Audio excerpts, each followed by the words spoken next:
already got that plan. We live. And we are back again. It's your friendly neighborhood film watchers. We are Frankly Football. I'm your humble host, Brandon. And as you see, we got a lot of guests in here today. You know, I had to holler at my boys, you know, hit the bat phone and tell them to go. So, of course, I got my man, 100 Grand, set it off Chris in here with me. But besides that, I got my dogs, my brothers. We got Henny, HTM Sports, and then we got West Coast Cowboys. Fellas, I appreciate y'all joining us. How y'all feeling today? Man, I'm just living righteous, man. I'm doing good right now, bro.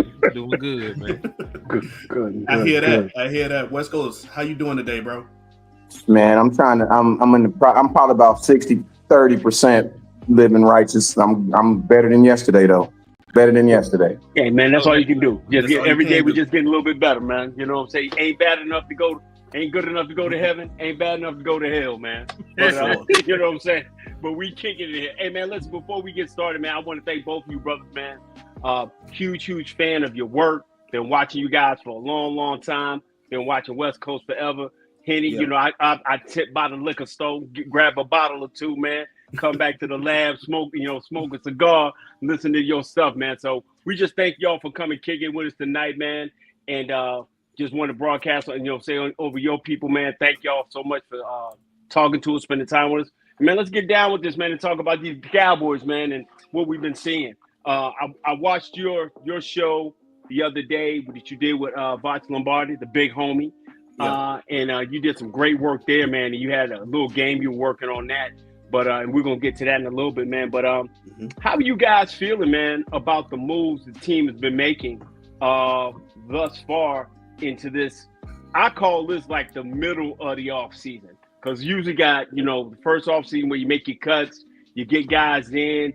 Then we participated in free agency this year, which was exciting because we don't usually do it. Very rare we do it. Then we got into the draft and how the draft has percolated and the guys they've signed. The draft picks, I know y'all fought real hard for team weapons. It was war out in these Cowboy streets, man. Between trenches and weapons. I'm gonna be honest with you. I was a trenches guy all day from the very beginning. Brandy couldn't understand it, but hey, we was on that. We went back and forth with that. But now that you're moving into the second wave of the offense, because I'm waiting for the Dollar General special, the Walmart Light special that Stephen Jones loves. Because I remember years ago, West Coast said, I stole this from West Coast. Stephen Jones loves them. Help young, injured, and cheap. You know what I'm saying? That's his special. But now his other part of the year is the UFL June 1 cuts. So I want to figure how you guys feeling about that and the direction we're going with that. Well, I'll say this, man. After the draft, I crashed out on the draft show. I ain't gonna lie. I threw my shit. I took my ball. I went home. I stayed out the show for about an hour. Came back and cussed everybody out. It was awful. It was awful. It was epic though. It was epic. I like the way you did it though. Well, see, now that we got George Pickens, and you count in the draft, and you count in the trades we made, the Dallas Cowboys offseason has not been bad at all, honestly. Like I give it like a solid B because you still have questions that you need answers to.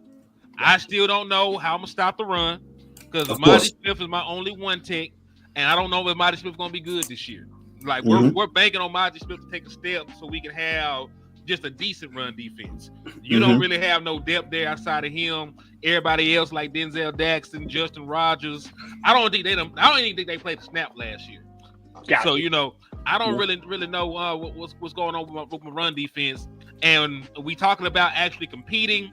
Every time we go into the playoffs, we lose the same way. We lose the same way every time. We get ran off the field, and we never can stop the run. We can't run the football ourselves. If I'm not mistaken, it's like an average of 157 yards per game in 5 playoff losses. So if we get ran off the field again, it doesn't really matter. We win 13 games, 12 games, 11. It don't matter. I'm not trying to have, a replay of things that we've seen before. So that's why it's a B. When they get me another one tech and when they get me another running back, because I don't care what they try to sell us on. Like Shoddy, can tell me that he want to run the ball every down, until you have talent at the running back position, and that is your strength, you're not going to go away from what you're good at. You got Dak Prescott, you got CeeDee Lamb, you made a trade to get George Pickens, who was a number one option where he was at, right? And so like your primary strength is that in passing the football. You're going to be able to sling the ball around the yard. What I'm not sure you'll be able to do is run the football consistently with the running backs you got. So until they can fix my stuff, so I am positive my team won't be one-dimensional and that we can stop the run, I'm going to withhold that A. But so far, you know, they get props for going to get George Pickens. It was a very aggressive move. Tyler Booker was the best guard in the draft. You talk about Ezeraku, the boy come off a season with 16.5 sacks, had a first-round grade. Yeah. And so, you know, they made some good moves in the draft and with some trades. So they get a B, they get an A for effort, and they'll get a real A when they fix my run defense and give me another back. So here's my question with the back situation. And West Coast, I'm gonna let you jump in. But with the back situation, if you're getting Javonte Williams 2 years removed from his ACL, I always talk, when me and B talk about injured players, and you know, people will say, hey, they coming back here. I believe that ACL is an 18-month injury. Okay, it's an 18-month injury. The first year you back, and then that 18 months you start being you again. So I think with Javonte Williams being a back that's going to be coming back closer to 2 years removed from that, I think he'll be closer to what he was when he left. But going and getting another guy, like, you know, we all big Chubb to Dallas. I'm with you with that 100% because that's the biggest name we have out there. But my question is, with your defensive tackles, even though you want to have it go 2 or 3 deep, because you got Jay and you got Tommy, the kid from Maryland. And most of the time, man, when we turn around and unless you're going to go get a guy early, like the first or second round as defensive tackles, because defensive tackle takes like 3 years to really learn how to play position effectively. Do you think with the rotate, with Mazi going to year 3, having made a huge, and I'm going to say this, I know people probably want to stone me, but he did have a night and day season from his rookie year to his second year. And his season was better than Jordan Davis, who was a first-round draft pick as well. And you know, the Eagles talking about they don't love him. So if you can get a combination of Tommy, Jay, and Mazi at the one tech, do you think that's something we could do? And throwing Solomon Thomas in behind Osa in that rotation. What you think about that? Because I know we want to go get a guy. Like, we can go get DJ Reader because he's a name, right? DJ Reader's got miles, he's good, and he's shown what he can do. But to do everything, the other different things that we want to try to do with signing some more cats and things of that nature, how much would bringing DJ Reader help, and how much would it hurt? That's my question I got for you, my boy. Night and day. Your run defense would be night and day, because you know what's gonna happen to Jay. You know what's gonna happen to Tommy. They're gonna get their ass whooped. They're gonna be rookies. Because they're supposed to get their ass whooped. Gotcha. Right. Because you're going to be going up against guards. They already got their grown man body, their grown man strength. You know, they understand they understand the gap scheme that they in or the zone scheme that they in. Well, way more than a rookie one tech or defensive tackle. So if Mazi Smith, who was a first round pick, you know, supposed to be the strongest boy in the draft, came out and struggled, I'm not expecting Jay from UCLA or Tommy coming here and be successful. Yeah. It don't happen. Chris Jones is a first ballot Hall of Famer. He was not Chris Jones his rookie year. Aaron Donald is a first ballot Hall of Famer. He was not Aaron Donald his rookie year. Well, no, Aaron was different. Okay, he was good, but he wasn't Aaron Donald yet. You know what I mean? He was Aaron. Yeah, he was Aaron. He was Aaron as a rookie. Yeah. He was dope, but he wasn't there yet. It takes time. Even when you're a superb one tech, it takes time for you to go out there, get stronger. You know, get your strength up and get your confidence. Understand up. what you're doing in playing. You're right. So what would really put the would just take it over the top, put the cherry on the sundae for you, is to turn around and go and get a DJ Reader or go get another guy with experience to play in that rotation, and not just a guy who can actually play and push the room. Yeah, exactly. Because listen, they do stupid stuff like go to the UFL, but you know what happens when they go to the UFL? They get people. No, they going to the UFL. It ain't. They gonna do it. Yeah, but I believe in something that my cousin says all the time, man. Sometimes you got to make stupid smart. Like it's a stupid idea to go and get a UFL player, but you can make anything work. We seen it with Cavante Turpin, went on to be an All-Pro, got an extension. Yeah, okay, I got you with that. West Coast, tell me what you're thinking, man. About the draft or about what subject in general? How you felt about the draft? How you feel they doing the free agency, man? And the direction we're going with. What additions do you feel like we definitely need to make to kind of get us ready for the season? And because we kind of got and I'm gonna talk about the season a little bit because we kind of got so many people coming back. Some of the guys you can go get, I think you can get now, and it can help you make it through to the point that the cavalry comes towards the back half of the season. I mean, I try to stay away from judging players that haven't played in the NFL. So everybody's going to get a pass year one.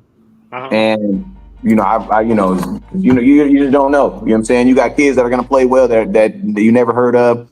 And then first round picks are going to have a bigger expectation than guys that are in the later rounds, even though a guy in the later round might actually have an easier path. You know what I'm saying? Mm-hmm. Like an example, like Cam Ward let me be honest with you, Cam Ward is going to have a harder time than Shedeur Sanders. Want to know why? Because Cam Ward has a higher expectation than Shedeur.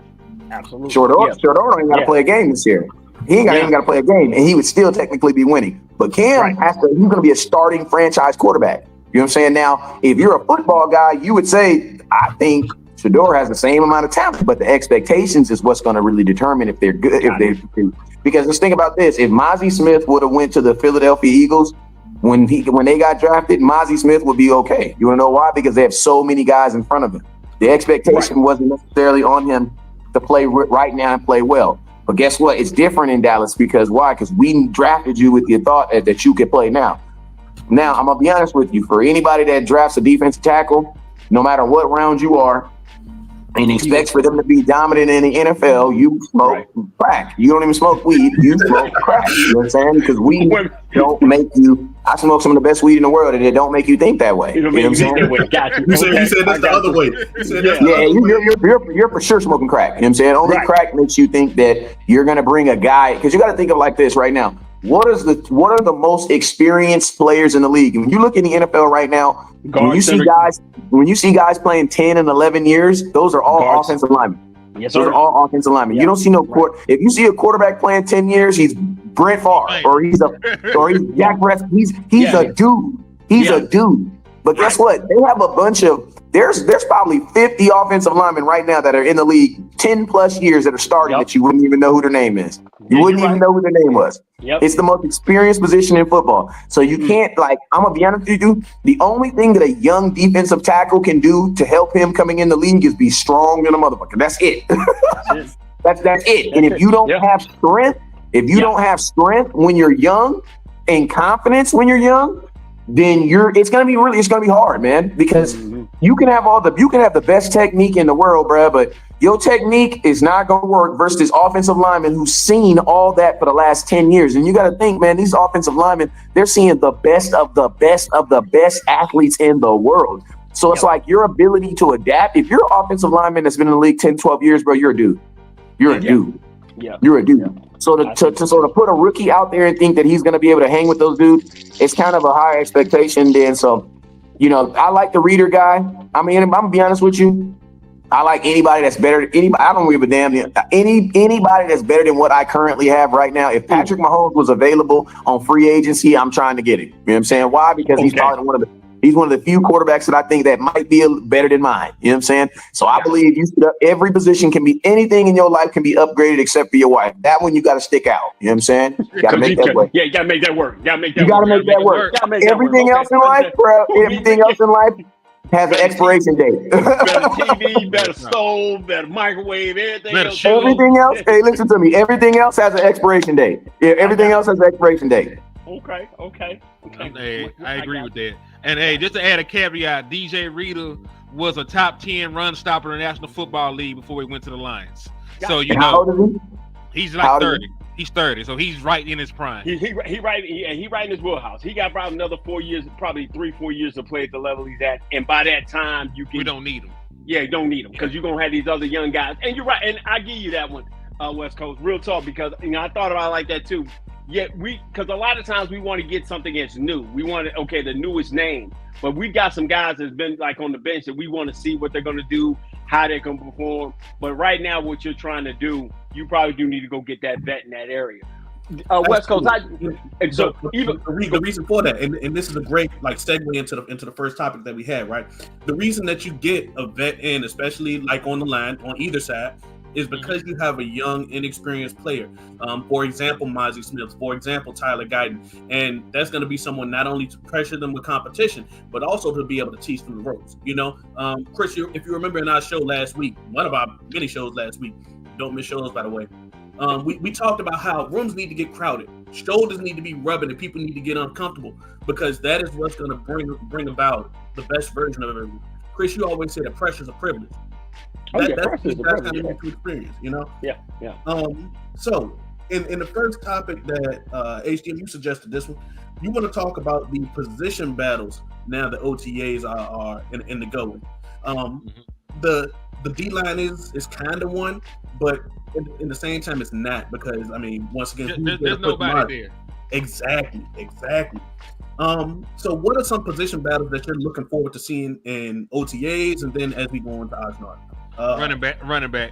Okay. Running back, because I know wide receiver is a big one just because they crowded, but we know who our top 5 wide receivers are.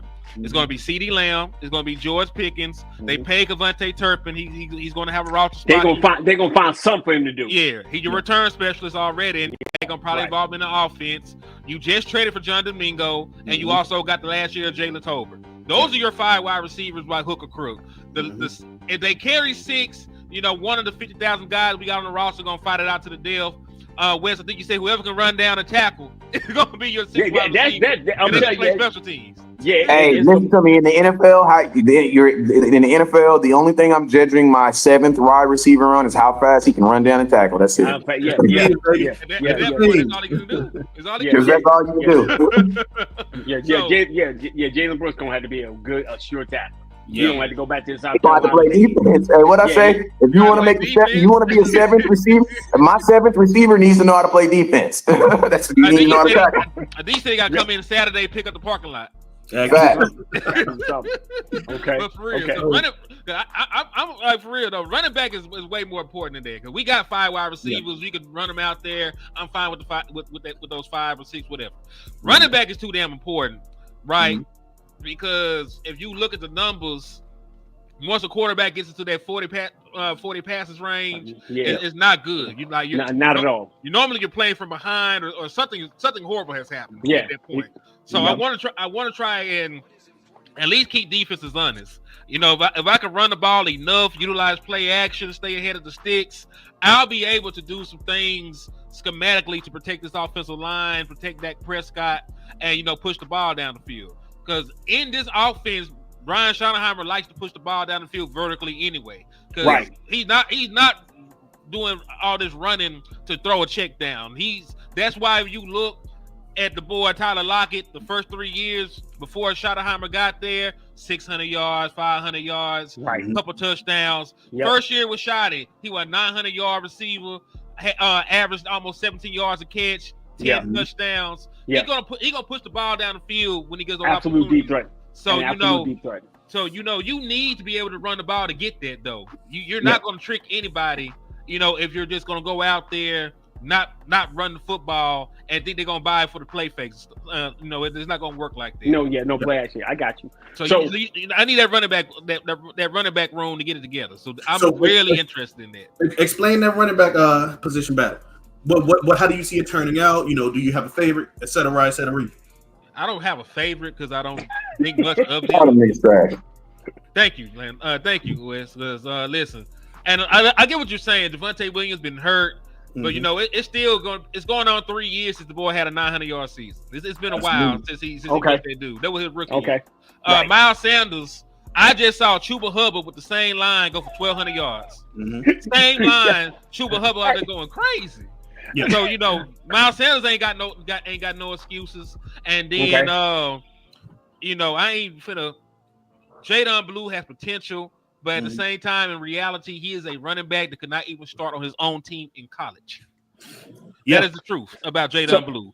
I am more impressed with the things he does catching the football than I am, with him actually running between the tackles and other things like that. He is a better receiver of the football than a running back. So we have slim pickings right now. Salute to everybody. Hold on real quick. Salute to everybody that's in these supers, man. Shout out for Sugar Daddy, one with the $2 super chats that's tapping in with Henny. My boy B Bird with the $4.99 for your mind. He said, I might be by myself, but I like our running back room. JW is only 25 years old. Sanders still shows speed, and Blue can take it to the house. Listen, I expect Blue to have a couple of home run plays this year. Yeah, that's not the issue. He got the speed and the versatility to do it. Yeah, and the offensive line is good enough. He'll break a couple. You know what I'm saying? The issue is consistency. Like, I need to be able not to every blue moon get 50 yards or 40 yards. I need to be able to consistently get 5 yards, 4 yards. 4 and 5, yeah. And so my biggest thing is when we were talking about in the draft, and we were talking about the later round draft. If you didn't get one of the top 5 guys, my thing was, if you didn't get one of the top 5 guys, you didn't get Genty, you didn't get Hampton, you didn't get Junkin, you didn't get Henderson, you didn't get Caleb Johnson. Those are my top 5. You were going to have to. They passed on Caleb Johnson, by the way. Yeah, right. But could they get to Caleb? I think, did they pass on Caleb or could they gotten Caleb? They passed on him. They took Revel. Right. I can see, I understand the Revel. After looking at it, I understand getting Revel because he was really he's a first round grade. He was a first round grade. And he's a worker. He's really, really hardworking guy.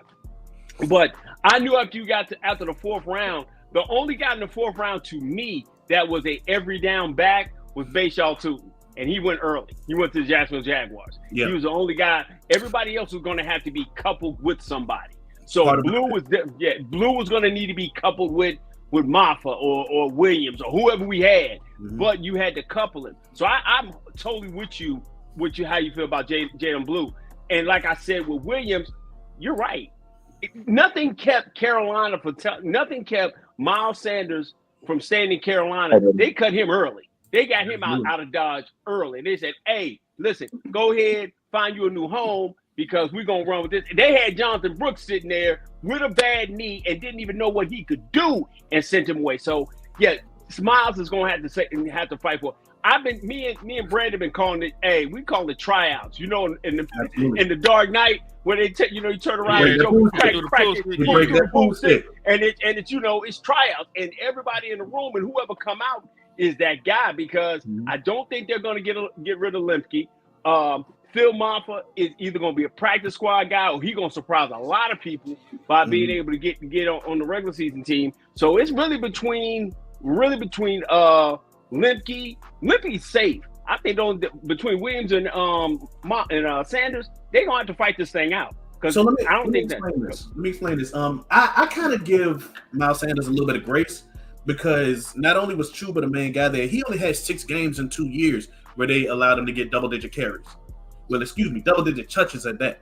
So yeah, he only had like 500 yards in 1 year and then like 150 in another. But A, it was the Panthers, and B, he was like the 3rd guy on the depth chart. I'm not inclined to say that Miles Sanders is washed yet, just because we saw him do good on a decent team in Philly. Philly wasn't what Philly is now 3 years ago. So West Coast and 900 yard back then. He could probably be a 900 yard guy now. I'm willing to give him the shot at that. I'm not sure if I don't recognize this guy here because this is Mr. Grudge Holder. He got so much grace and love for guys right now. If our streams got hacked, because he got I do not have a reason to hold a grudge against Miles Sanders. Okay. I tell you, I hold a grudge against many people. I held a grudge against Terrence Steele for like 5 years. All right, it took me being an adult and apologizing, but I'm willing to give him the benefit of the doubt with that just because we haven't seen him. In the same way that I'm willing to give Javonte Williams the benefit of the doubt because now he's in that 2nd year beyond that knee injury. So, Yeah, man. I feel like if you're gonna give one guy a chance, you got to give the other guy a chance, right? I ain't gonna lie to you, man. All these dudes. I'm gonna be honest with you, man. The Cowboys at the running back position, considering what we have on offense, our running back position is the weakest room probably on our team as a whole. Absolutely, it's absolutely the weakest room on our team right now. You don't like our running back room is the only room where you don't have a clear starter. You know what I'm saying? And that's you know what I mean? That you can't start a team. You can't start a year with a position, and you're supposed to be a team that's going to be led by the run, and you don't even have a starting running back. So no, I don't believe. I think the Cowboys are hoping and praying that someone stands out, and I don't believe that's the way you're supposed to do things in the NFL. You're supposed to. You have free agency. You have the draft. You have enough avenues to be able to go get someone that you can at least predict to be your starting running back. You know what I'm saying? I don't believe in the NFL that you should be treating this like high school where, we lost our senior running back. And so now we're going to just see if one of the freshmen no, this is a professional league. You're low key, you're paying, not low key, you are paying these guys. Yeah. You're paying these guys. So since you're paying these guys, so since you're paying these guys, you should be paying someone who in your mind has the expectation to be your starting running back. And the Cowboys have not done that. So, I'm with Henny on that. I'm not impressed with none of these running backs. Miles Sanders, if this was 4 years ago, I would say he could be a backup running back. You know what I mean? Like he could be like, I'm gonna put it to you like this. Your running back room, think about this amazing statement. Your running back room is not better than last year's. And we didn't like last year's. Nope. Last year's running back room was a better running. Listen to me. Rico Dowdle is a better running back than probably all the running backs you have on your team right now. Rico would be your starting running back right now if he was still on this team right now. And to your point, the Panthers chose Rico over Miles Sanders. That's true. That is 100% true. Gave him some bread too. Give him a good amount of money. They have Miles Sanders on the contract already. Look at money. I almost tried and DM Rico. Said, "Hey, cuz, they gave that man a little bag." I'm like, hold on. Okay. You don't remember me from the cookout? All right. Now you're gonna act funny. I'm the one to pass you that ketchup. Now you're acting funny. So the way that I want to skip over this one until probably the third or fourth. What are y'all expectations from Brian Schottenheimer in year one? Ooh. As a head coach? Yeah, as a head coach. To be fair, you can't. To be fair, you can't give him no expectations. If you want to be rational Cowboy fans and rational content creators, then you can't give him no expectation because most Dallas Cowboys. Listen to me. Technically, if he wins more than 7 games in his first year, he's did pretty good because the average quarterback Cowboys coach in the first year don't even win 5 games. You know what I'm saying? Now, don't get me wrong. We've had situations. We've had situations where quarterbacks got hurt in their first year. You know what I'm saying? It was just weird. You know what I'm saying? But Mike McCarthy first year, that got hurt. You know what I'm saying? How many games we win? You know what I'm saying? Jason Garrett, 8 games in his first year. You know what I'm saying? So it's like, you can't, if you want, the expectation, if I could put one on him, is the Super Bowl. Shit, what you mean? Win a Super Bowl. Oh, my mama. What you talking about? So we can go it all out. You just said you wanted to be the what is it? Have the sensible. Rational. But we are fans. Fans are short for fanatics. So we can throw rational out.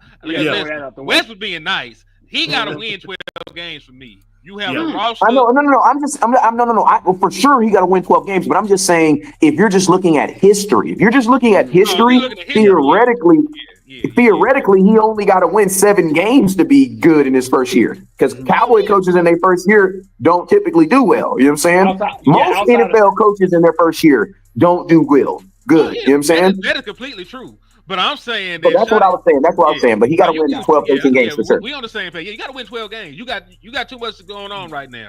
You got your quarterback. He completely healthy. You got CeeDee Lamb. You made a trade for George Pickens. You reconstructed the offensive line. You're gonna be calling the plays. You told us that once you take over the offense, you're gonna be stealing plays and revitalizing the offense and all this other stuff.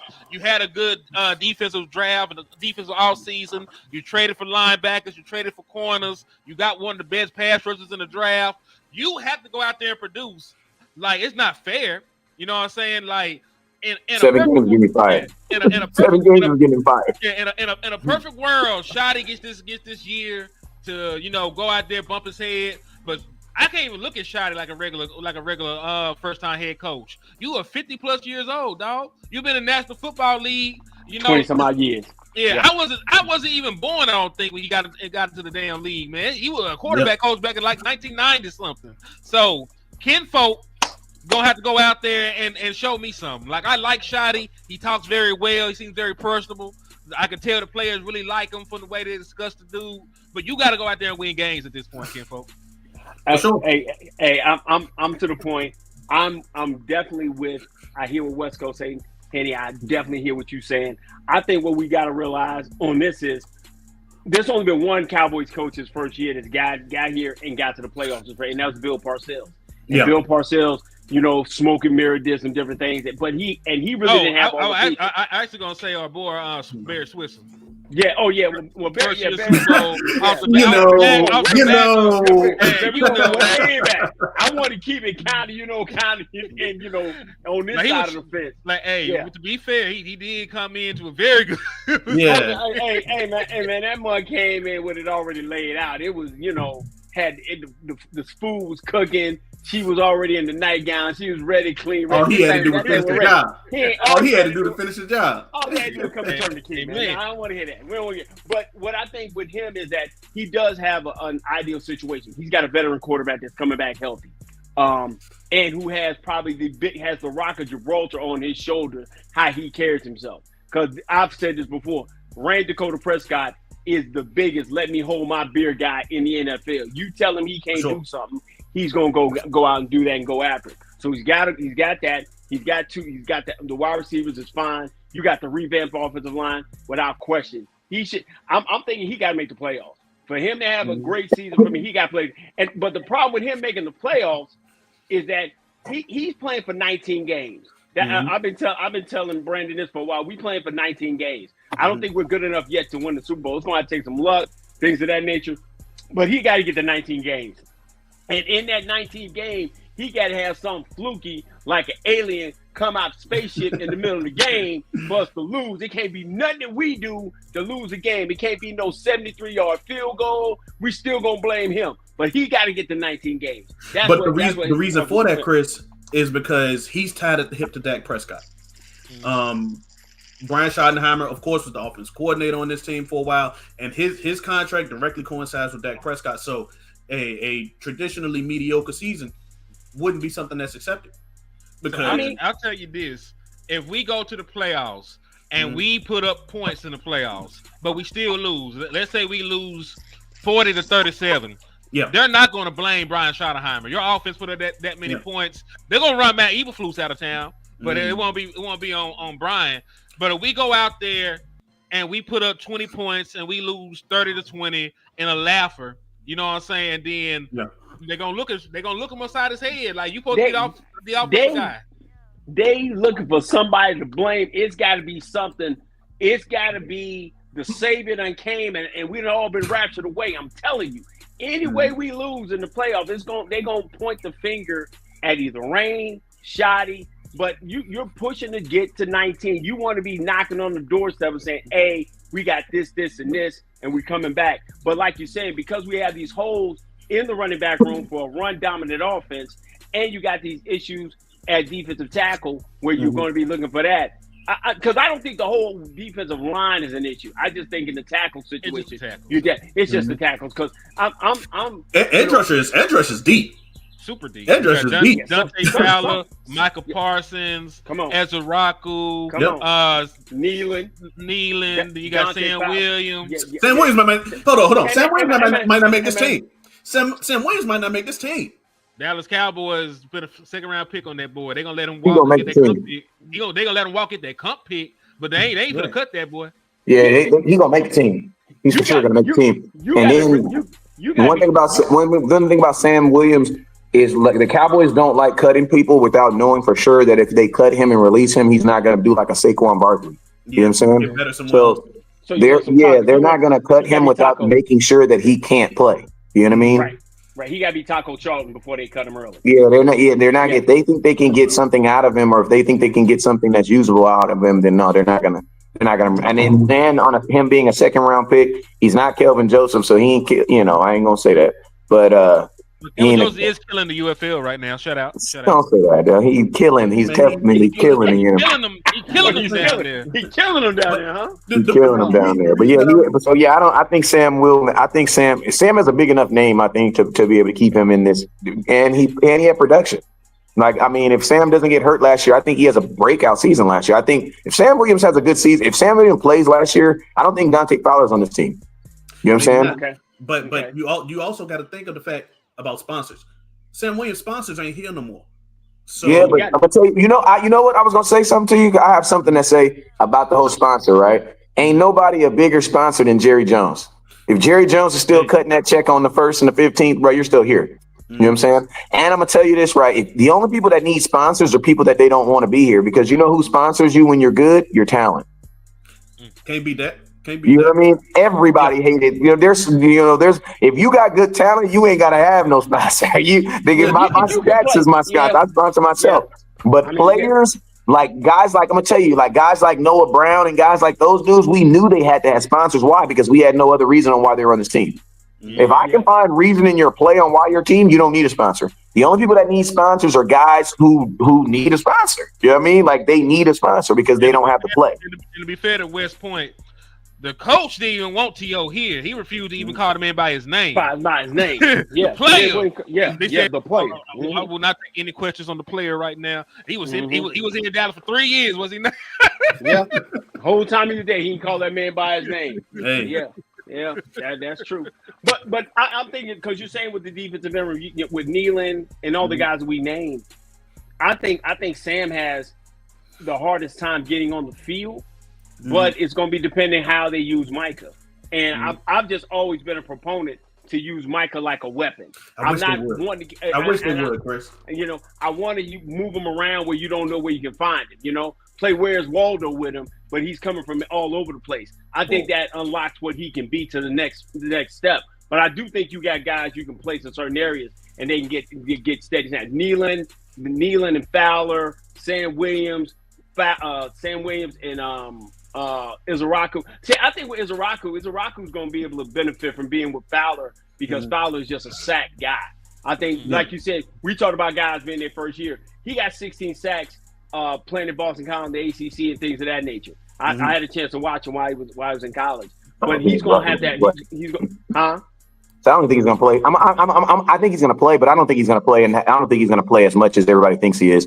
There's too many people. There's too many known. When it comes to stacks, man, I'm sorry. That is valuable time. I'm not going to put a rookie on the field because you got to think, who am I going to take off the field to put him on the field? The only way he's going to get on the field like that is if he is dogging in training camp. And he can't be dogging the twos. He got to be whooping ass on the ones to do that because that is valuable time to be out there with a rookie. You know what I'm saying? So I think, to be honest with you, I would honestly think that they would give Sam Williams an opportunity before they gave him because you have Izaraku here for 4 years. You got to find out what you're going to do with Sam Williams in 6 months. In 6 months. So I'll say this. I think that we'll have packages for that. It's just going to be dependent on if Micah is playing more linebacker, like his brother alluded to. Now, if Micah is off the line and he is playing more linebacker, then you can rotate guys in. If it's a run down, you can have Nealon in to help stop the run. And have Michael filling gaps. If it's a pass rushing down, then whoever your best pass rushers is, it could Dante Fowler or Micah. And and if Michael's playing linebacker, you just listen for the linebacker spot. You don't That's what I'm saying. So it's gonna be dependent on. It's gonna be dependent on if Michael Parsons is a full-time defensive end. Now, I can only go by what his brother said. Now, if he's playing full-time defensive end, Wes is right. You like, Rock ain't gonna play that goddamn much. He gonna play at all. I mean, but also you got Dante Fowler coming off a very productive season in Washington. He had double-digit sacks there. Those are going to be the guys that are going to take up a lot of those reps. There's only so many to go around. So if if Sam, if Izaraku, if Nealon, any insert name here can't outproduce him, then how they gonna get him off of the field? You know, True. They're gonna go for the sack, man. Sack, like you said, and I'm gonna pause this. Sacks are gold. They are gold, bro. Yeah. Pass runs on that. Yeah, So hey, one position group that y'all didn't mention, y'all ain't talk about this cornerback room, and I'm bringing this up because Henny, you talked about this in your show with Vash Lombardi. Mm-hmm. Both of y'all talked about whether it was gonna be an extend or a release, and not a release, but allow a guy to go seek his market with DaRon Bland. Mm-hmm. I'm not sure that I agreed with you on that because there's a lot of talk about Trevon Diggs no longer being a Cowboy after this season, right? So what I feel like you got to kind of pick your poison. You can't allow DaRon Bland to seek his money elsewhere and get Trevon Diggs out of here next year. I mean, where's the middle ground? So listen, I'm functioning thinking that Trevon Diggs is going to be here. Yeah, right. I know that there's because if people aren't caught up, and the reason that they're talking about Trevon Diggs, Jerry Jones publicly, spoke about Trevon Diggs rehab. He said he wasn't rehabbing hard. That's why he got hurt. And then Trevon Diggs is dropping a full series showing his rehab procedure from 2023 up to now. if you think that's not on purpose. Yeah, so like there are coincidences, and then there is this is a rebuttal. There's not that much coincidence in the world. But point being though, man, like I'm not thinking anything of it until Trevon Diggs is not in the Dallas Cowboy jersey, and I think he'll be here. The person with an expiring contract is Bland. So he's gonna be the one that I'm thinking about letting walk. I'm thinking about trading. I'm not too much concerned with Jerry Jones because that man opinion changes like the wind. He takes shots at everybody. He throw everybody on the bus. He still pays them. He throws everybody on the bus, and they still retire Dallas Cowboys, or they don't go until they out their prime. So I'm not worried about Trevon Diggs. If he's healthy and he's still playing like Trevon Diggs, he'll be a Dallas Cowboy. For sure. Yeah. What you thinking, Wes? I'm under that same notion. Like for the Cowboys consideration, this is about as all in as they go. So I don't think, right now they're thinking about winning it. So right now you need Diggs on your team. So I don't see, if you was going to trade Diggs, you would traded him or got rid of him before the draft. You know what I'm saying? And I don't, if they say this could be his last year in Dallas, then that means he got 17 games to change their mind. So, I think he's going to be on the team. You know what I'm saying? I don't think the Cowboys, one thing the Cowboys haven't done for the most part, they ain't dismantled the defense very much. You know what I'm saying? They've kept the defense, they didn't get Dante Fowler and they ended up bringing him right back. You know what I'm saying? So, I have all faith that Diggs is going to be healthy and ready to go simply because this is that real money that he's going to want to get paid and you want those game checks. You know what I'm saying? So. Right. He definitely is going to be ready to go. I just don't see it. DaRon Bland is going to be ready. This is a contract year, bro. Listen to me. If DaRon Bland don't want to play, his agent wants him to play. His agent is telling him you got to play more than anything. Go get after it. Yeah, you got to go get after it this year, especially after last year. Yeah. So my opinion, and then you got to think like this: the guy that they say is supposed to replace him, this guy has an injury history. So, you're not telling me that you are about to replace an injury guy with a guy that stays injured himself. That doesn't even know he can stay injured. So that lets me know that there's at least a year timetable here. You know what I'm saying? Before the Cowboys go do it. And I hope the Cowboys have learned their lesson. I hope Diggs' injury showed the Cowboys that, bro, listen to me. I don't give a dang if you don't want to play Diggs. You just can't go get no random dude with dreads and put him back there and say go play corner. He gonna play good for a whole game until the NFL records the game. Like fans be acting like they forget that the NFL records the games. So it's like whatever you did in that first game, it's very easy to pick that stuff apart the very next game. Yeah. Just like the Carson kid. The Carson kid, everybody was swearing up and down that he was the next Deion Sanders and bing, bing, bing. And what did I say? I said, man, I'll talk about him. I literally said this. I said, man, let me talk about him next week. And guess what? The next, am I lying, man? Guess what? The next week never came. The next week never came. It never came. You know what I'm saying? So, you know what I mean? Because NFL film happens. You know what I'm saying? So, Absolutely. that's kind of like my thoughts on, I think the cornerback room is, especially with these wide receivers that they got out there. I think Diggs and Bland are itching to get out there, especially for training camp. You know what I'm saying? Right. I don't think these guys miss training camp. So I think you're going to be fine. And and you can always add more guys because of injuries, but I think you're going to be fine. Yeah. I think definitely love both of y'all points on that. I just don't believe they're going to trade anybody because you don't have enough guys in your stable that you feel can be able to play if that guy is gone. Jay Lou leaving, so you got Elam. Okay, you're going to want Elam to come play and just be productive because you lost one of your best cornerbacks in Jay Lou, because he wouldn't got his money somewhere else. And like you said, and like West Coast said about Bland, yeah, he wants to be out there to show, hey, I'm going to run my number up through the market. But the Cowboys look at it this way. If he runs his number up through the market and he leaves, we're going to get the comp pick. They want to get a comp pick on him. And it gives Ravel the time to get back 100% because you're going to need him for the back half of the season. Josh Butler, you're going to need him for that after Thanksgiving daggum death row run you got of 6 teams with 11 wins that you got to go against in that back half of the year, and you're going to need those guys there. I do think they need to go ahead and get Gilly to get him in, in the building. I don't think him getting prepared is going to be an issue. Just get him in the building so he can kind of pave the way until we get some of these guys back. But I think Kalen Carson is going to have to take the next step. He's going to have to take that ass whooping he took and just be able to come back and play this year. Hey, let me ask you a question, man. Because I don't think any corner help is coming. Like they yeah, I don't believe there's going to be any help coming there. Yeah, so let's act like nobody is coming to say today. We're not getting we're not getting Asante Samuel Jr. We're not getting. I wouldn't think about him. No. Get Gilly because if you're gonna run out there Thursday night against Philadelphia, you're gonna put Bland out there, you're gonna put Elam out there, and you're gonna put Carson out there. And you're not putting Izzy in the slot. Try to regain some of that playoff success. What West Coast say? They got film, man. They got film. Izzy been fighting to find a spot on his defense for 4 years.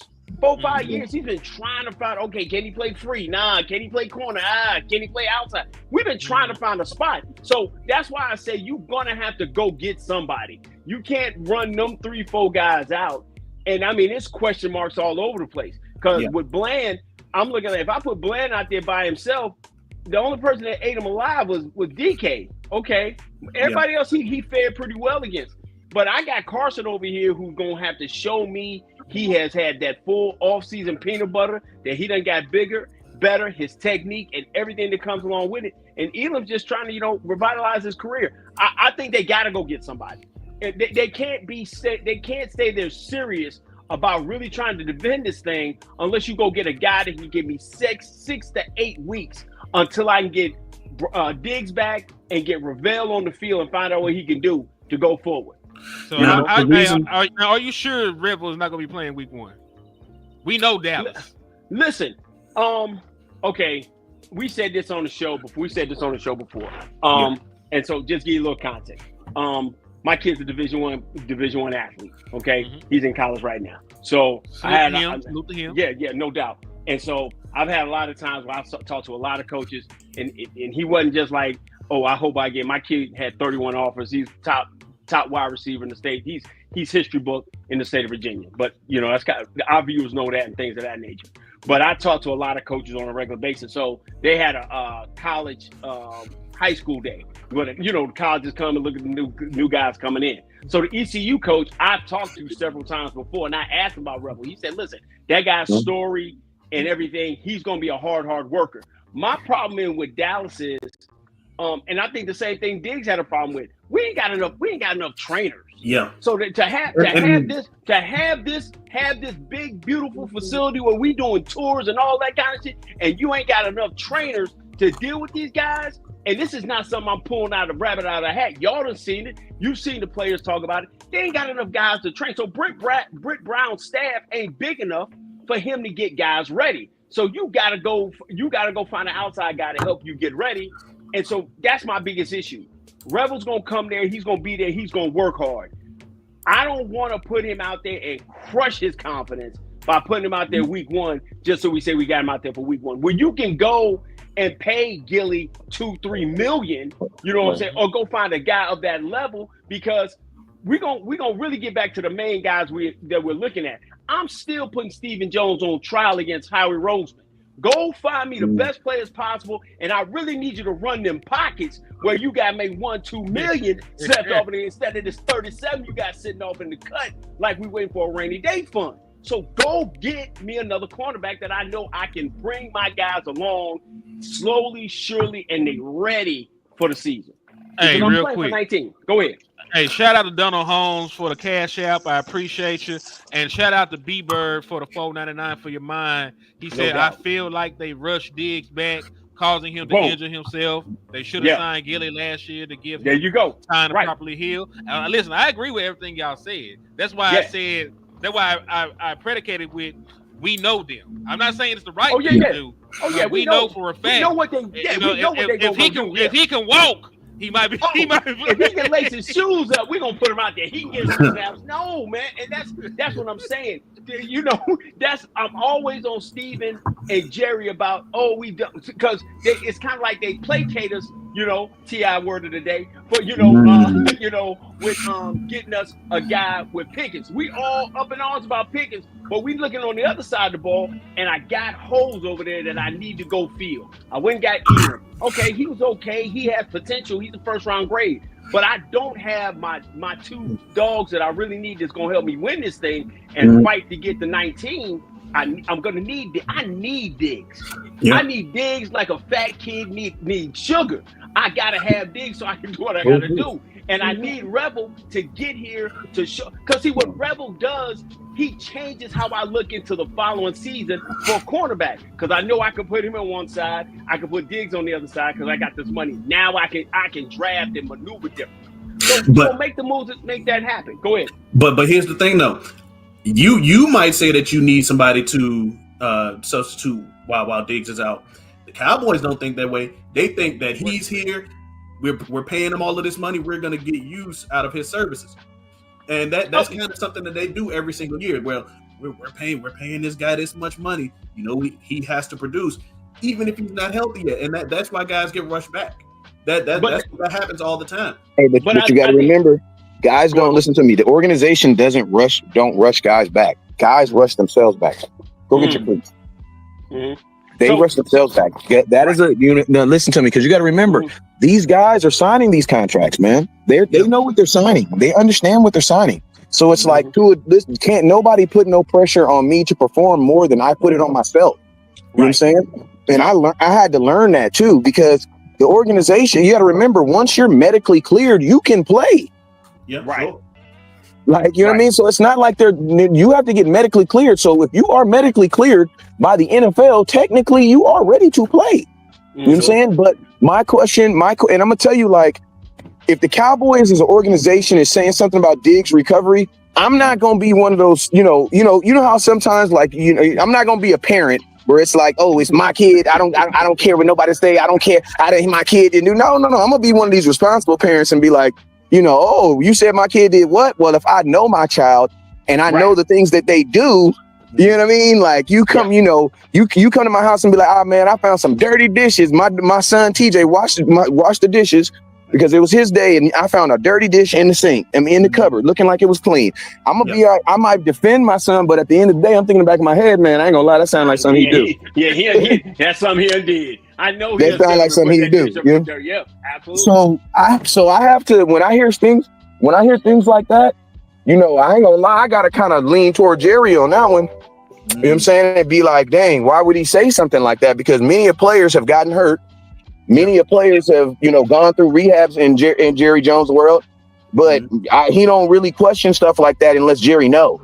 And Jerry is one of those dudes where it's like, Jerry's been in this game so long, like, he doesn't have that, like, he doesn't view, and I mean, it's a good thing and it's a bad thing. Jerry don't view these guys like employees, you know what I'm saying? A lot of times he be viewing these dudes as like his kids, you know what I'm saying? Like, so when you have good and bad thing, man, that's a it can be a good thing and it can be a bad thing, you know what I'm saying? Yeah, for sure. But like I was saying, but like long story short, he views these kids as their kids, and as to a degree he should, because he's so much older than these guys, right? Yeah. So Right. when Jerry says something like that, I don't really think he's saying, because you got to think like this, like Trevon Diggs is already paid. So Jerry Jones, if I'm thinking, bro, I didn't give you $100 million. Hell yeah, that gives me the right to tell you, bro, you need to work out a little bit more. You need to take this a little bit more serious. You know what I'm saying? Absolutely. Like, Absolutely. you're not trying to get paid. You've already showed me that you could do this and that you could do it at a higher level. And I'm gonna tell you this: if the Cowboys are telling him he needs to take it more serious, you know what the Cowboys also feel? They feel that this injury isn't that serious.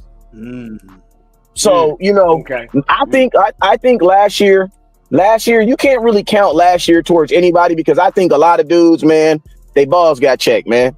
And that's what I say, man. Like, what I mean by getting your balls get checked is this: you down 35-0, fourth quarter. We got 12 minutes left on this game. Are you just gonna stink it up? You know what I'm saying? Are you gonna actually go out there and play hard still, even though we down 35-0? The chances of us coming back are slim, very slim, and probably even zero. But do you continue to play hard? So it's like, that's your character. So it's like, at this point, I think Jerry was challenging his character. And man, Jerry Jones here, everything that you hear about Trevon Diggs is Trevon Diggs at this event, he had that, he had this and that. And I'm like, bro, listen to me, to a degree, you're doing a little bit too much for a dude that's making $100 million that ain't playing football. Ain't playing no football. And, the last thing I'm gonna say is this. The last thing I'm gonna say on this subject is this. People always say the police be messing with them, right? The police be messing with me. So, young black man, if you pull up on the police, subbing your music loud as heck, have the windows down, you and 9 people in the car smoking on everything and passing the bottle around, the police ain't messing with you. You messing with the police. You know what I'm saying? You threatening them to do something. You threatening them to do. You're asking them to do their job. You're literally asking them to do their job. So since you're literally asking them to do their job, guess what they're gonna do? They're gonna do it. Do their job. They're gonna do it. And if you ask me what was my thoughts on Shador Sanders, there you go. That same exact thing. You got to understand the temperature of the water you swimming in. Okay, I get that. I get Sugar Daddy. I think Sugar Daddy said something about Diggs being signed late. Yeah, so I'm with you on that, bro. I just believe they need to. That conversation has already been made, and they gotta be knowing that he's coming. He's gonna be the professional he's always been, and just go ahead and get him in early. I know Jerry like to say, "Hey, let me pay him after the first game. So if I cut him, I ain't got nothing guaranteed." Man, guarantee that $1-2 million and go and get that out the way. So that's how I feel about that. Yeah, with Gilly. Yeah, go and guarantee that little bit of money, man. Go and get that on out the way and let's go forward, man. Let's get it cracking. You talking about Gilly, the corner? Yeah. Hell nah, man. Listen to me. If you're willing to go out, listen to me. If you're gonna go in the car lot and buy a used car, you need to get the best one available. You need to be back to draft. If you gonna use your same eyes to look at Gilly and be like, oh, I think he good, use them same damn eyes and look at Asante Samuel Jr. and tell me what you come up with. Because think about this. Asante Samuel Jr. come off a neck injury. He come off a neck injury though. That's the only thing with that. And he said listen to me. Everybody, listen. You can't even be a corner in Dallas without. What you? What's he talking about? Everybody in every corner in Dallas got it. Now all of a sudden we don't want hurt. We just drafted a corner that's injury prone. Paying a corner that's $100 million injury prone. So hey, you only got one neck though, Wiz. Yeah, man. You got two knees. You got two knees. Hey, listen to me. You only got one neck. Listen to me. You do, but guess what you guys got to remember though. If he's medically cleared to play, you know what they're saying? They're saying that medically cleared neck is good to play. I can't medically clear Gilly being older, man, and being a step slower. I can't do nothing with that. I can't do nothing with that. He just started for the Vikings last year. He played damn good. I believe. Listen, you know I rock with Gilly, but I just don't think that like at the cornerback position, man. Like I just think there's way better. If you're gonna take a chance on Gilly with his age, why not take a chance on a guy with his neck? And you think about this: what if the doctors are not lying? He might actually be healthy, and then if he's healthy and then he's playing, and he's younger, there's just so much more upside. So that's why I be saying, like, if you're gonna use your eyes to look at Gilly's film, Why are you not going to look at a guy? Because think about this. What would be the only reason you wouldn't want Asante Samuel Jr. on your team is because of money. The money, because you know he would require more money than Gilly. And at this point, you shouldn't be picking guys versus money because nobody right now that you're going to get in any position is going to tear your cap up because the big free agents are gone. Yeah, the little free agents are gone.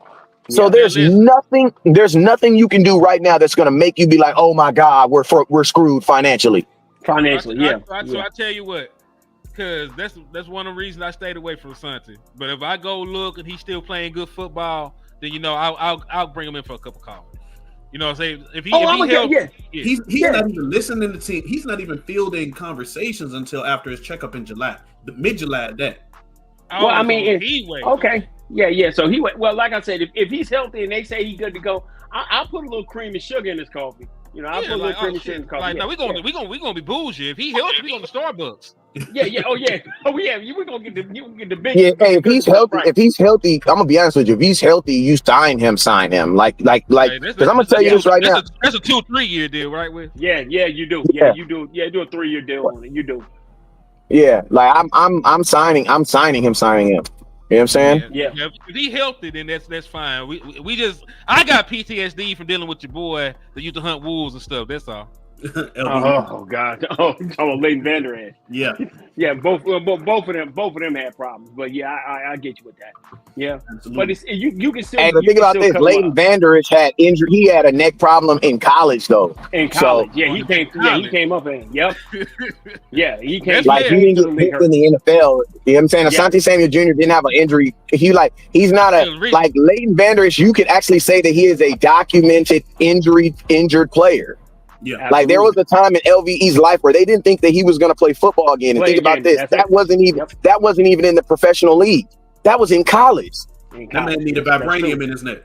Yeah, he like RG3. Like, listen, if you watch college football, you know RG3 was injured at Baylor. He should have won the Heisman his junior year. Yep, that's true. For sure. That's true. Yeah. What y'all think about trading for Jair Alexander? I'm not. I like him. Yeah, I like him. I mean, dude, who will be the guy that I would go after? I'm thinking if you gonna go get him, then you basically telling Bland you playing.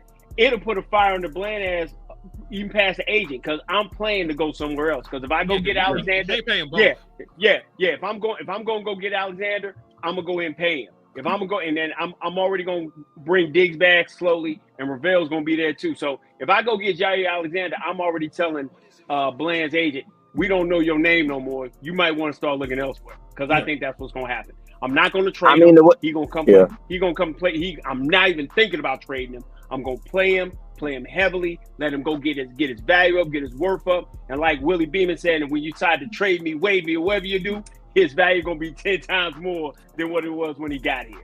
All right, so let's compare this. You got Jair Alexander on one hand, but then you got Jalen Ramsey on the other. You know which one do you like more, and which one would you be willing to pay? Trade for, because the compensation gonna be different.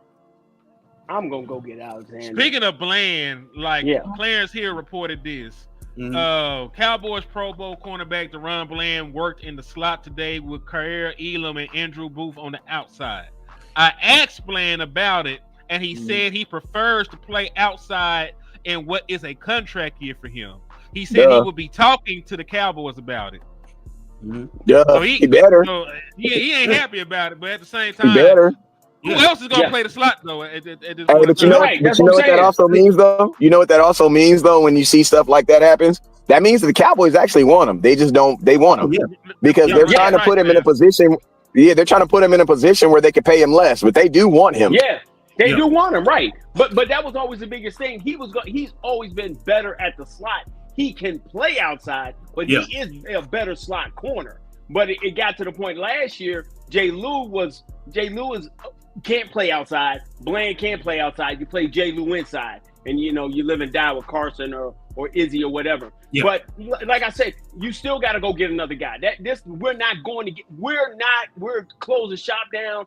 That can't even be in the wheelhouse. I'm even saying that sounds stupid because you still need certain positions.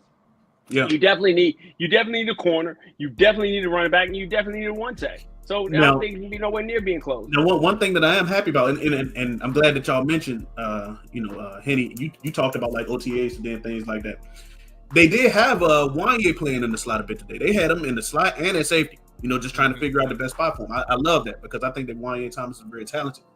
But you can kind of tell the team's intentions based on the way that they do things. Kyer Elam, he only played outside. He had a good day outside, apparently. Yeah, what I hear. Mm-hmm. Absolutely. I'm just reading Nick Harris's notes. Obviously, this stuff ain't filmed yet. But yeah, man, I believe that I was a guy who held the opinion that we not ready at the linebacker room yet, right? But apparently, guys like Shamar James and Buddy Johnson are doing pretty well. Is there anybody that, based on notes that you might have read today about the practice today, that you're looking forward to? Not based on what I read. I want to see, what they do with Kenneth Murray, because me and Voch had that conversation when we were on the show together. Yeah. So he played primary middle linebacker when he was over at Tennessee, but I don't believe that's really his strong point. Like he pointed out, like he's more of a react, go get the ball kind of guy. Like the quicker you allow him to play, 'cause he is a very athletic linebacker. Yeah. So he's like the quicker you allow him to play, the better he plays. But you can't really do that if you're a middle linebacker. You're diagnosing the play. You're getting guys lined up. You gotta have the green dot. That might be too much for him. So and that's why, and Henny, that's why I don't think, and that's why I'm crazy. It's crazy when people try to say that that Micah Parsons is going to be doing that. If think about this, if Micah Parsons is doing that, then they're trying to do the exact same thing they're trying to do with Bland and Slot. They're trying to keep him on the field while keeping them stats down. Yeah. Listen to me. If Micah Parsons plays 17 games, as primarily a middle linebacker, one, he's not selling as many jerseys. Two, people are going to start asking stuff like, "Oh, Micah Parsons is in games. What is he doing? Where is he at in games?" Well, he's playing a different position. That's why, bro. Yep. He's not rushing the quarterback. He's reading. Like, go ahead. No, go ahead. I'm listening to you. Let's go. Do you think? I'm just agreeing with you. Oh no. I was just saying that's what happens. That's what typically happens with Micah toward the end of the season. Toward the end of the season, we start valuing. Now we value sacks, but you can get. I've seen games where a defense gets 6 sacks on a team, and the opposing team still wins the game. You know what I'm saying? So it's like sacks are just like one of those stats, man, where teams throw the ball so much that it's like you should be getting, everybody at this point should be, and when you get an extra game, a whole extra 17th game. So everybody should be a 10-sack game if you're worth a damn. I mean, a 10-sack person. But it's like toward the end of the season, we start valuing Micah Parsons' brain and his ability to do other stuff. And that's why you see toward the end of the season, Micah Parsons, his stats and stuff kind of tailor down. But the only stat that be tailoring down is the sacks. But I'm going to tell you this right here. There's no way in hell Micah Parsons is going to be okay freaking reading and directing stuff while watching others get 12 and 13. Oh yeah, he wasn't okay with it the year before last when he spoke out against it, and we won the game. Absolutely, we won the game, and Michael was like, it felt like I wasn't even out there. Yeah, the reason that I love the idea of Micah being all over the field is because we got to see it in his rookie year when they didn't really quite know where to put him. Before he was kind of like a dedicated edge rusher, and he did a bit of everything, and he did it pretty well at every single area. He did it great or well at every single area. We even saw him cover a guy. I don't know about covering. I don't know about covering because Gronk hit that boy to the blood. Remember that? Because remember that first game they had him playing like a middle at that Bucks game, and the best thing Micah Parsons does honestly is rush the quarterback, man. Like you're like, this is a contract year, man. Don't start getting willy-nilly with this dude, man. Like, don't do him like that, because you know what's going to happen? What's going to happen is he's going to get 16, 17 sacks, but in the back of his mind, he's going to think, I could have got 20. I could have got defensive player of the year. You didn't want to do it to me. Why? Because you didn't want to pay me. Yeah. Like, bro, like we be acting like players don't be thinking, these teams be thinking like that. Mm-hmm. And the Cowboys do think obvious stuff like this. Like, for one season, let this boy run it up. And the only way he's gonna run it up is what?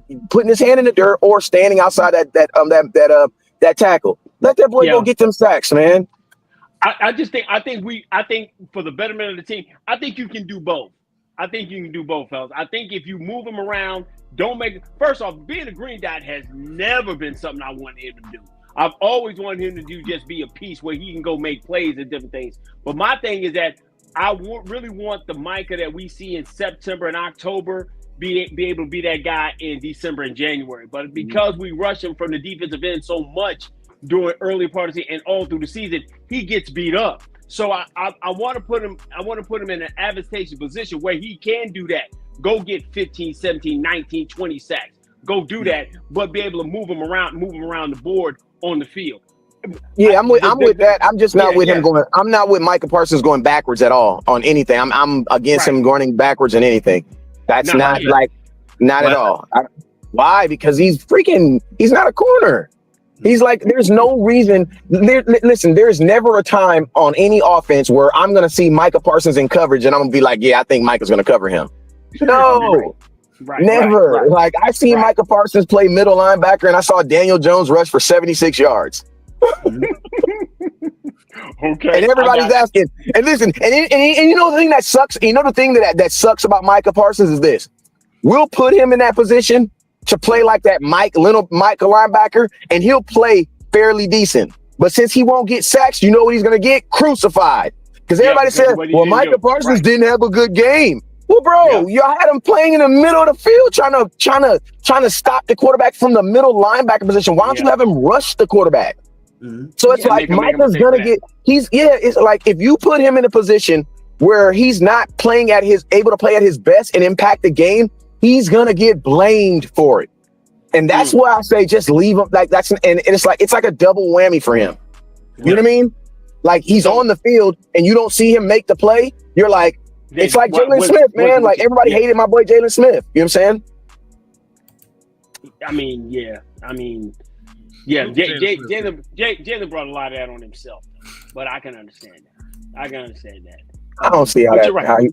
We're gonna have to have that conversation. We're gonna have to have that conversation. I'm not gonna say that he brought it on himself just because he was hurt guy. He couldn't move laterally. You know what I'm saying? Now it is. But think about this though. Name me a guy. Name me a time you had one player on your team that had over 120 tackles. There you go. And you know what's crazy? I made this statement when the Cowboys released him. I said the Cowboys released Jalen Smith and signed $6 million, but now they have to account for 154 tackles. Because you know what's crazy? When Jalen Smith was playing your middle linebacker, we had I'm not gonna say they was trash because one of them is my homie Antoine Woods, but we had some trash defensive tackles, bruh. And they were all my size. And guess what? Did you guys notice that it wasn't as bigly known that we couldn't really stop the run? Why? Because you still had a middle linebacker that could tackle. Mm-hmm. Yeah, but the difference is, and that's the difference now. I totally agree with you. I say this: I'll take Jalen Smith over Damone Clark. We talking about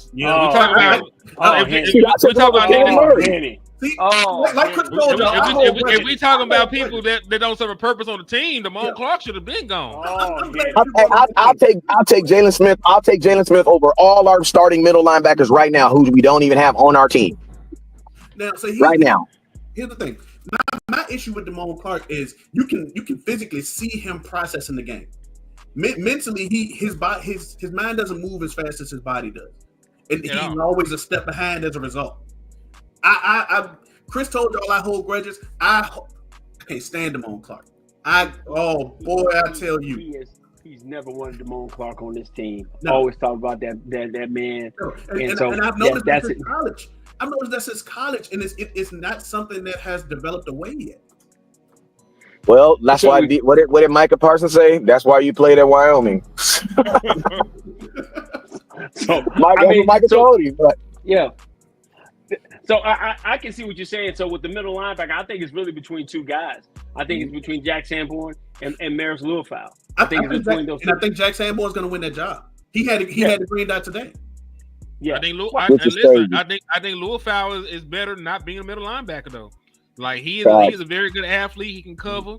He can hit. You can blitz him. So you think he's going to be on the web? Liufau really, in my opinion, is a big box safety. Keep it real, because he's at the linebacker position. Like his body, I'm gonna say it's not gonna last very long. But I don't see it lasting very long doing what they're doing, what they want to do with him. But as a big box safety, Because one of his things that he does do is he covers very well. He covers. So if you turn around, go ahead. No, you're good. I'm good. Go ahead. I'll pick it back on this. Like you asked, would he play Will? Like possibly because Overshawn ain't gonna be there. Somebody got to do it. And Leofow is your next best athlete outside of Murray. So that's really the issue. You got guys that can attack. You got guys that can blitz the gaps. You really only got one or two guys that could possibly play middle linebacker. So I'm sure Kenneth Murray will have more blitzes. Will have more blitzes here. He'll probably have a couple sacks. I'm sure the same for Leofow. But the issue is going to be, can Jack Sanborn go from being part-time practice squad guy, part-time player to a full-time middle linebacker? I just don't know that's feasible. If you want to be real, probably not. There'll probably be a steep learning curve, but it's either him or Kenneth Murray. Kenneth Murray. It don't need to be Kenneth Murray. They don't need to be. That's what I'm saying. So it's really got. Who's going to be better at playing the mic than Kenneth Murray? I don't think Rez Leofow. I don't think he's going to be a better mic. That's not a. Can you hear me? That's not. I don't think in the NFL that you should be winning. You should not be winning jobs by default. Like you're just because you're the best cornerback on the Cowboys, you're the star. No, you need to be looked at because what good organizations do is they put you up against the people on the team, the people they can trade for, and the people that are available. Mm-hmm. Are you the best out of everything that we're able to reach out and grab? If you are, then you're our starter. The Dallas Cowboys, we be doing a bunch of default starters. Like I'm gonna be honest with you, your tight end position has been a default starter since Jason Witten retired. Every year we get whoever is like literally, it's been the default. Whoever. That's why I say like it's crazy because you have guys like freaking like one thing I did like about that show that you did say that was fire on that show with Botch was a guy like Deron Bland or not a guy like John Stevens has an easier way to make this team than a guy like Sam Williams. Sam Williams got stats, got big plays, and then ball. But guess what? Bro, listen to me. If I was on the Dallas Cowboys playing tight end right now, I'm third. I'm third on the depth chart. You're like fourth. You're fourth because you. I ain't with fourth now. I can catch like a mug, bro. You might be okay. Your hand's going to be, but see, the thing, probably gonna be your blocking because right now you got Ferguson. That's something that they value for sure. Ferguson. I can still catch that. I catch better than Schoonmaker. Oh yeah. Okay. Oh, yeah. All right, okay. The only thing Schoonmaker got on me is he a second round pick, and I'm 42. That's it. That's the only thing he got over me. There it is. They're gonna give Schoonmaker every opportunity because they feel like his pick mandates it, and that's gonna be to the detriment of other guys behind him. Hey, think about this: if Schoonmaker doesn't become something, that whole draft was a waste. Because I love Overshawn. Listen to me. I love Overshawn, but Overshawn doesn't play enough for you to even consider it to be anything worth anything. I love him though. Segue. We paying Overshawn? $36. Yes. And I just went for $4. No, you paying him. About $36. Yeah. I mean, listen. He's special when he play. He just don't play. He's got to show me, and that. Jerry Jones got $10,000 in the shoebox somewhere. He gonna get Overshawn that. Call it a day. Listen, he missed all his rookie year. Yep. How much did he play this year? How many games he played this year? Not enough for me to trust his health. What is the best availability? Excuse me. What is the best ability? It's availability. Available, but he played like 12 games. He didn't get hurt till December. So let's stop. 2 years though. Yeah. So that's 12 games in 2 years to his point. And he's gonna miss like the first half of this season. He's gonna miss a good amount of this season. Because he got hurt in December. So let's say he plays 8 games this year. That's 20 games in 3 years, and he's gonna be up for a contract next year. Yep. So we're gonna get to that because that goes back to the people we gotta play. We're gonna have to pay because I think you gotta pull the one thing me and B talked about. He said, "Hey Chris, how you gonna feel about the offseason?" I said, "You gotta pull some levers. The levers you gotta pull, and they pulled them. They pulled range. They pulled CDs. They pulled levers to get this money. So there's certain guys that to get this offseason right, you got to go ahead and pay. That's got to happen. I don't. They pay Sean Lee. You right? I want you to pay. I need you to go pay people so that you got to make a choice with this franchise tag. Because I don't like, I heard, Brian Brothers was like, hey, why do we franchise tag Pickens? And I damn near fell off the treadmill when he said that, because I was like, what are you talking about? I just think certain guys you just got to go pull levers on, trust guys, and then have that franchise tag lingering for a guy that you don't think you can. It's going to be a fight to get done. But all the guys that I believe they need to pay, they can pay. So with Overshown, I think you pay Overshown because how much? Are you talking like on like a prove it deal, a 1 or 2 year prove it deal, or? No, first off, he's a linebacker don't make a lot of money anyway. Yeah, so I'm putting him on. So that means he gonna have to make a little bit of money. So what about 3 years? Let's say $16 million a year. 16? Nah. Yeah, I can rock with that. I can rock with that 3 year, $45 million. Yeah, with a nice signing bonus. Get him taken care of the first 2 years, and if that third year if I got to get rid of him because he hasn't been able, he's continuing being unhealthy. The guarantee would have to be slim. It would have to be a lot of protection. Have to be up front.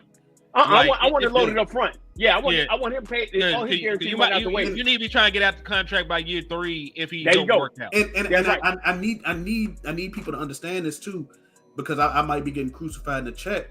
It's not due to a lack of skill. It's not due to a lack of skill. He just don't play. He just don't play. He can play. He just don't play. He don't play. Right, because his body. So that was. So I think I want to pay him. Here's the guys who I think you have to get done before we get to camp. Before we touch down at Arsenal, you got to get Micah out the way. That's $15 million you save. Get Micah done. Stop playing up front. Quit playing. Get Tyler Smith paid. That is a left side guy. He's all pro left guard. He can play left tackle. Get that man paid, get the ball rolling on that. I gotta go ahead and I'm going to go ahead and get George Pickens paid. I'm gonna get him paid and get him happy because he is going to play with the best quarterback he's played with in his football life. Correct. All right, that's who he's playing with. He's playing with the absolute best quarterback he's played with. So get him paid and get it out the way so that I can, if I want to do a little, Houdini with Bland and, if it don't turn out a certain kind of way, I got some money I hate the franchise tag because you got to put it so early. You don't see what the market bears for other guys. Let me give you a couple examples. There was no way in God's creation that you should have paid Tony Pollard coming off injury franchise tag money. Yeah. Okay. Shouldn't have did it. Could have got an extension done. Yes, Dalton Schultz. You should have never paid him franchise tag money.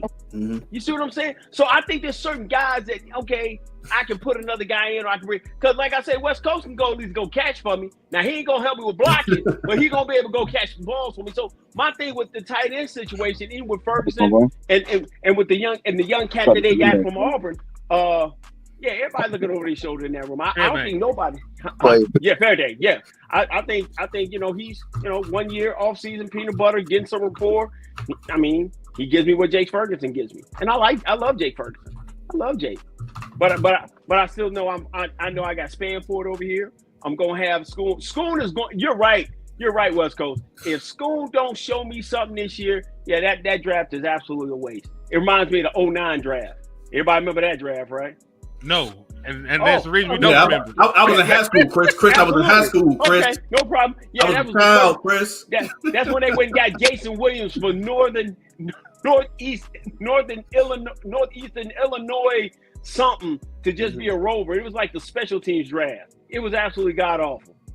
One of the worst drafts in Cowboy history. Even Brian Brothers ain't got to take credit for that. That's probably one of the worst drafts in Cowboy history.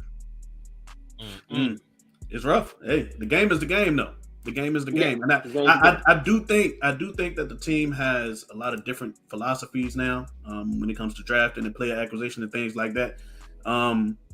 But at the end of the day, man, the guys got a ball. The players on the team got a ball. So like y'all were talking about the tight end room. Yeah, they're gonna give Schoonmaker every opportunity. But I think it's year 3, and I'm big on sponsors. He ain't got no sponsors on this team. So the leash is probably going to be short. That's how I feel about that. If guys like, and even though I'm, injury guy, John Stevens or Span Ford, even though he kind of got a specialized role. If any of those tight ends on that roster behind him can creep up and they get that opportunity, it's going to be Schoonmaker's job to lose. Well, at tight end 2 anyway, excuse me. I was saying they said Brett Spence Ford were going crazy today. I mean, it's only the second day of OTA, but they said he was out there doing this thing. So it's possible, man. Like, listen, I'm not too much concerned about tight end because Dak Prescott has made every tight end he's played with look good. Made him look at him. Yeah, man. Yeah, he wouldn't got him paid, man. Yep. Got him paid. Jokers paid, man. He wouldn't got the Jokers paid. So I'm not worried about that. But going back to what you were saying, they still got to pull the levers on some guys.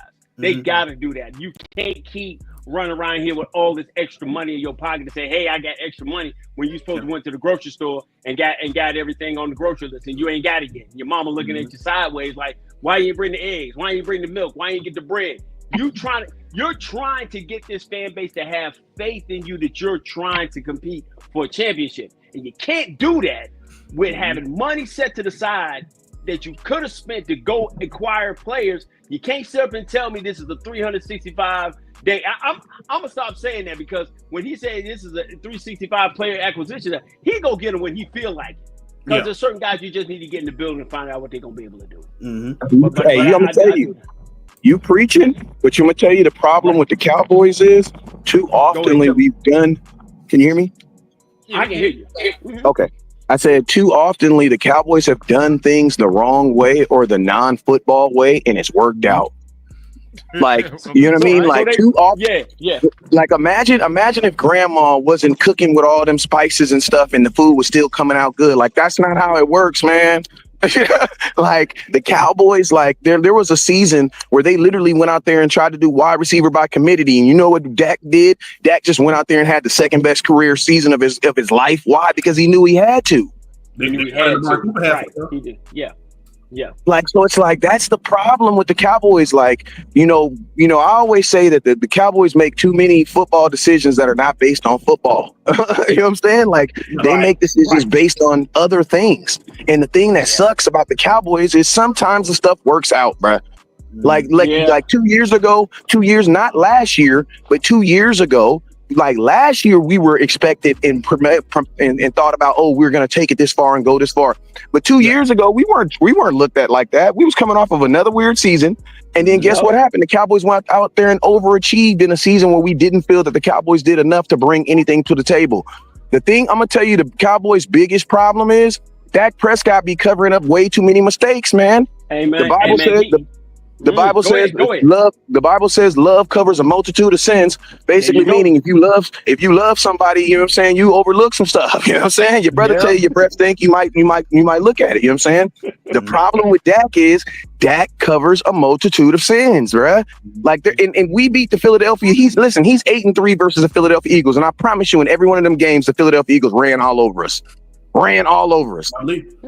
There's been teams that have literally ran all over us, but guess what Dak do? He do his Dak magic, and you end up winning the game, and nobody cares. Nobody cares. Nobody absolutely cares. And that's the problem. That's the thing where the Spider-Man meme, we always look at it when point. That's what Tony and Dak did. They both covered up so many things, covered up so many mistakes, and you don't turn around and say, "Hey, but you should have did this." That's where they mirror each other exactly. They're going to mirror each other exactly. But like I said, the Joneses have got to go ahead to get over that hump. They got to stop trying to cook the meatloaf without cutting up no onions and green peppers. Stop playing. You know what I'm saying? Go ahead and cut up the required materials to make the meal right. Quit. I ain't had to add no egg this time. No, you're supposed to add an egg. Add the egg, man. Stop playing. He is pleading. The egg hold this thing together. The thing falling apart. Man, stop playing with me. You know what I'm saying? I'm mad. So that's what I'm saying. Those are the things that we've got. They've got to. This is the year they have to get this fan base ain't never going nowhere. But to say that you're legitimately trying to go get after this thing, you got to go and finish it off. You got to finish off the offseason right. I feel you. Now, Brandon, you got anything else on the itinerary you want to discuss? That's the last thing that I had scheduled, bro. That's the last thing I had written down. Wow, that's dope, man. That's dope. Yeah, man. I'm gonna go be a parent. Hey man, go enjoy that, man. Yeah, go enjoy that, man. So, dude, hey man, I'm go ahead. about to handle this too. There we go. Already. So, if y'all haven't already, like, comment, share, subscribe. In the comment box on everybody's YouTube channel, comment your favorite Cowboys running back. And let us know. They better not be on the team. They better not be on the team. Hey, no, I'm talking about in history. Your favorite Cowboys running back in history. Okay. Just to get us some of that free digital currency. That's what comments. That's what the algorithm does for us. I hate you. HCM, will you please go ahead and plug yourself, sir, so the people can Yes, sir. Please. Yeah, I got you, man. It's your boy Henny Demore reporting live from the liquor store, man.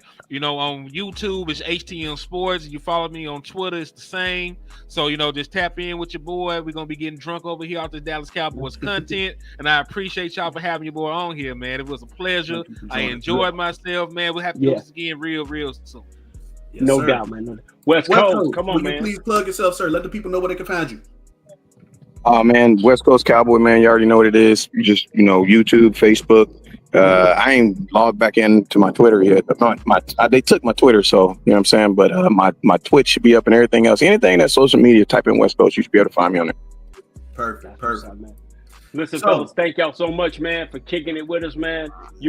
B is always tapping on the keys, man, doing this thing, man. I tell him, man, I'm the Aquaman of the Justice League. You know what I'm saying? This Superman. I'm Aquaman. I'm calling people from all over, man. Thank you when we reached out to you, man, that you showed us love, man. We definitely gonna continue to support you, man.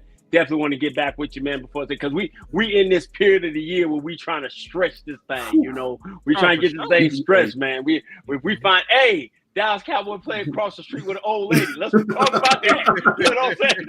We trying to stretch this day, man. So thank you for tapping in with us, man. Listen, man, we are always gonna be out here, man. Like we told y'all before, man. We're gonna get out here. We're gonna be consistent. We're gonna be in these daggone content creator streets, man, trying to do our thing, man.